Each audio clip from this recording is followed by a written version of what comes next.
하나하나 그렇게 소중할 수가 없습니다. 시끌벅적한 아이들의 소음조차 살아있다는 증거니까요. 자랴, 경례. 안녕하세요.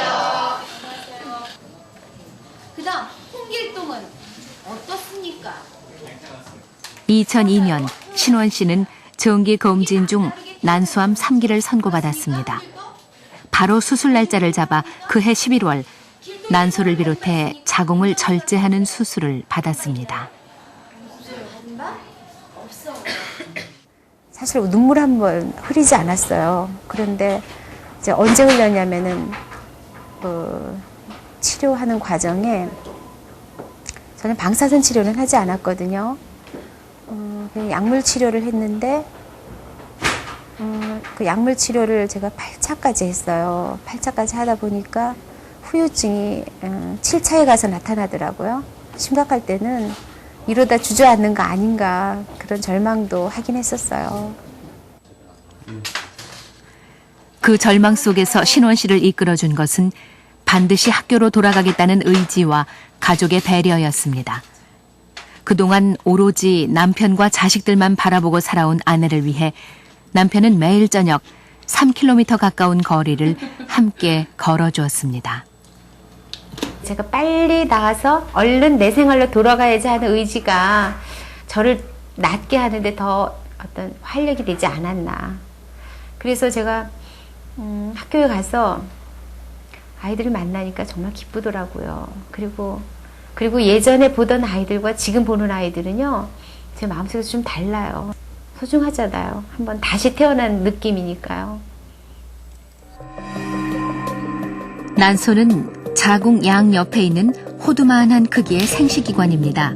이곳에서 여성 호르몬인 에스트로겐이 분비되고 한 달에 한 번씩 난자가 배출돼 배란이 이루어집니다.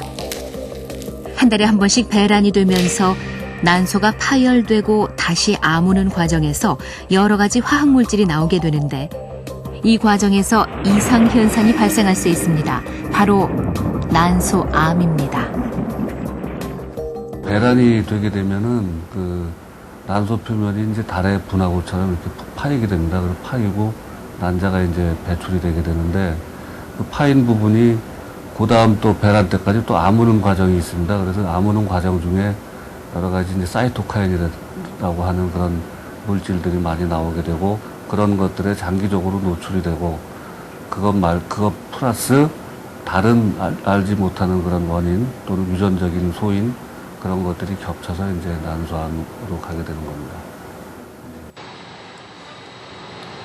유방암과 난소암을 집중 연구하고 있는 미국 남가주대학 예방의학과의 안나 우 교수.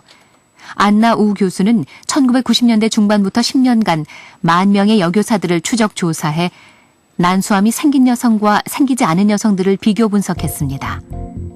그 결과 출산을 한 번도 해보지 않은 여성이 출산을 해본 여성에 비해 난소암의 위험도가 크게 높았습니다. 첫 출산만으로 난소암이 40% 정도 감소합니다.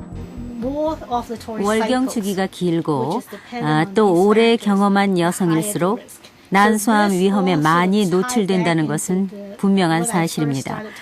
저희가 연구한 역학조사에서 나타났듯이 배란은 난소암 위험도와 관련하여 매우 중요한 요소입니다. 배란 횟수는 경구 피임제 사용 여부, 출산 경험의 여부, 초경과 폐경의 시기에 영향을 받습니다. 즉 경구 피임제를 사용하면 임신한 것과 같은 효과가 나타나 배란을 하지 않게 되어 월경 횟수가 줄어듭니다.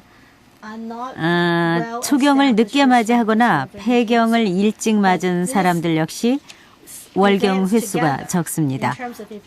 이런 요소가 함께 복합적으로 나타나 월경의 횟수가 많은 여성일수록 난소암의 위험도가 높아집니다. 사춘기를 거쳐 아이는 어엿한 여성으로 성장합니다. 여성의 일생주기에 있어 가장 건강하게 빛나는 20대. 적절한 나이에 결혼을 하고 새로운 생명을 잉태하는 일은 아기에게뿐 아니라 여성 자신의 건강을 지키는 데도 중요합니다. 보존적인 그 의미의 여성의 역할이 상대적으로 감소가 되고 사회적인 역할이 증가가 되고 그래서 그 정상적인 나이에 20대 중반 그때 아기를 갖고 수유를 하고 이제 둘 셋을 낳고 그런 과정들이 없어지고 아니면 줄어들고 그래서 그것 때문에 이제 난소암이라든지 내막암이라든지 유방암이라든지 이런 거에 발생 빈도가 증가하는 게 아닌가 그렇게 생각하고 있습니다. 현대 사회는 여성들에게 다양한 역할을 요구합니다. 하지만 여성들에게 반드시 잊지 말아야 할 한 가지가 있습니다.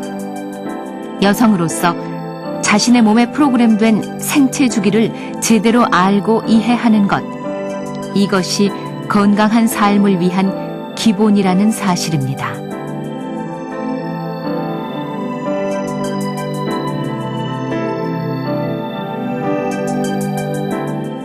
에스트로겐은 여성을 여성답게 하는 여성의 일생에 있어 가장 중요한 기능을 담당하는 호르몬입니다. 그렇다면 여성의 몸에서 일생 동안 분비되는 에스트로겐의 양은 얼마나 될까요?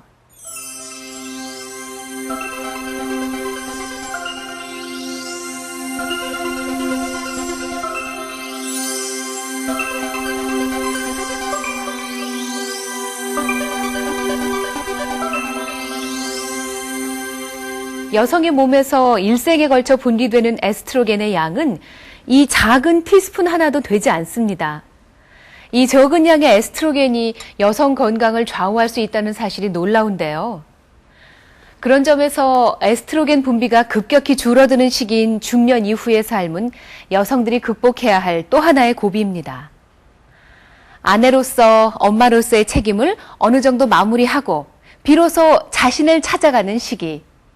이 시기 찾아오는 건강의 고비를 어떻게 넘기느냐에 따라 인생의 3분의 1에 해당하는 긴 시간이 아름다울 수도 혹은 힘겨울 수도 있습니다.